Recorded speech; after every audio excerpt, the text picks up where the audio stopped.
Hey friends, Ash here with Gents. Hope you're doing well. Today, it's time for a review.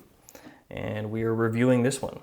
Hugo Boss The Scent, Pure Accord. Did a first impression on this fragrance not too long ago, and I have worn it every day since, trying to see if maybe my opinion would change. In this video, I'm going to break this fragrance down for you guys, and we'll go over the presentation, which is slightly busted. Thanks for that one, Dillard's. Shout out. Love the way you packaged it. And I'll let you know what I think about it and give it a score from 1 to 5. So let's jump into it.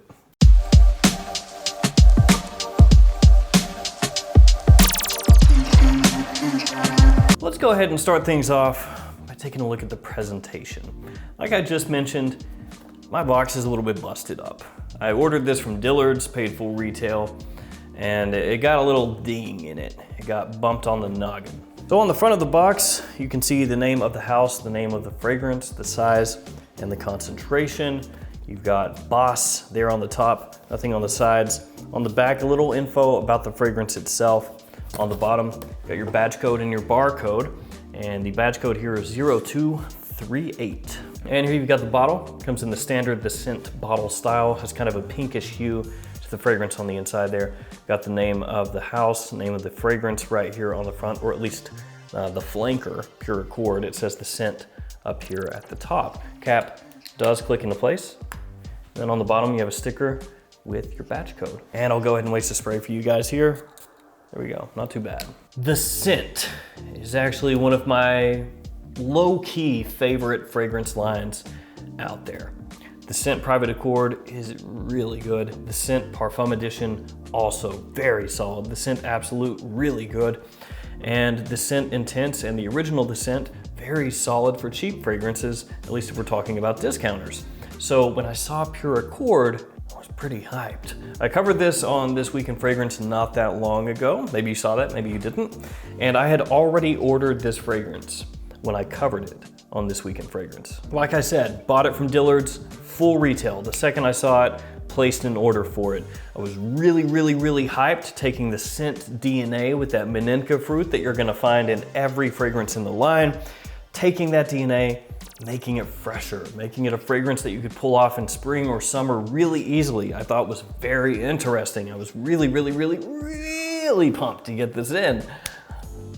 And then I sprayed it on. So they're keeping the note breakdown really simple here. You have ginger in the top, Meninka in the mid, and then in the base, white suede. That is it, 3 notes. That's what they did with the Scent Absolute also.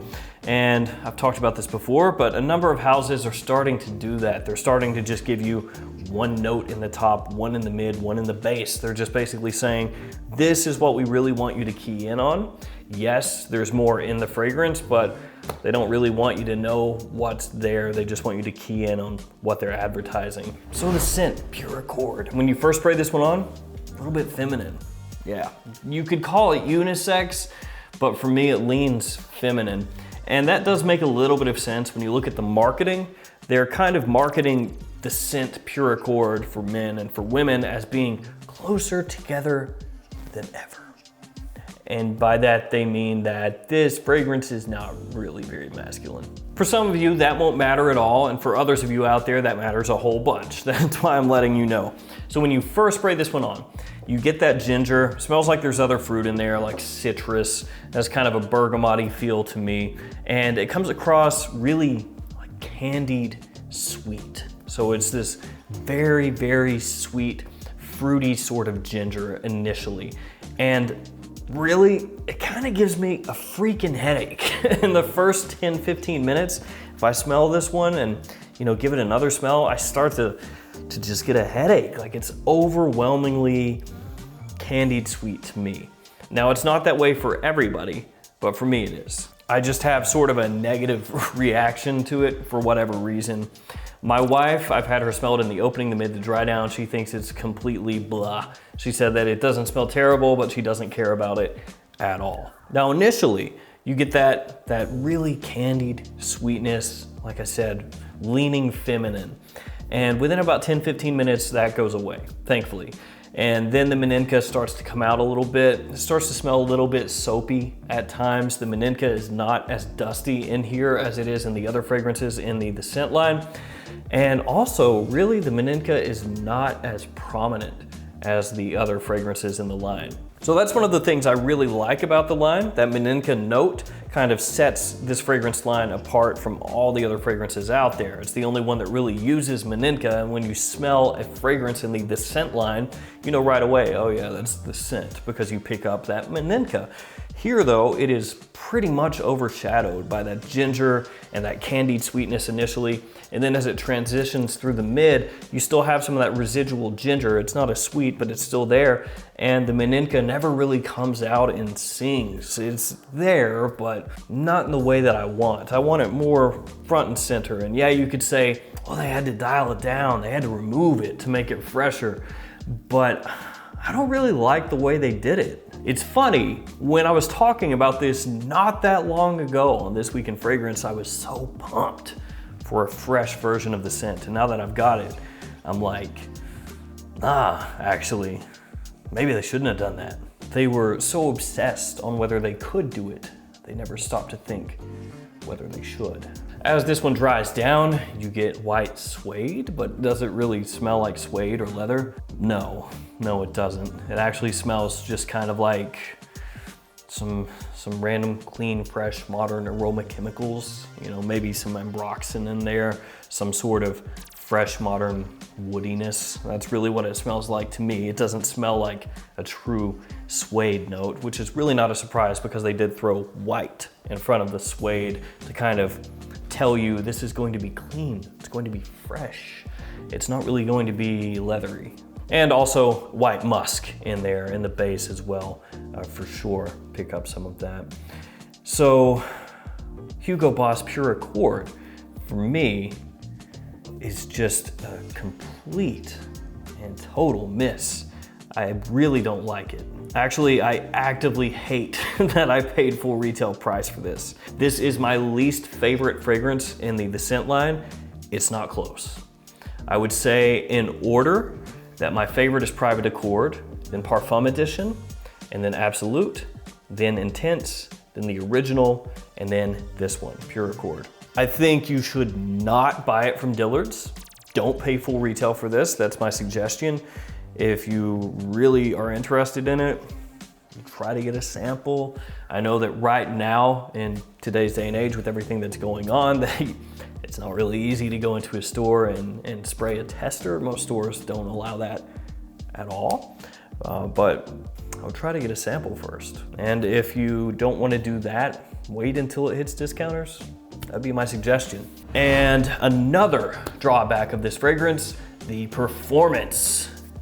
It's not good. It's not good. It's actually, it's right about there on that precipice where I would say it sucks. It's right about there. So in terms of longevity, we're looking at about 4 hours here. After that, really, really difficult to pick this up off my skin. Projection best in the first 30 minutes or so. It's really truthfully best when it's at that headache-inducing kind of candy sweet opening stage. And then after that, the projection, it falls off quick. In terms of when you would wear this, never.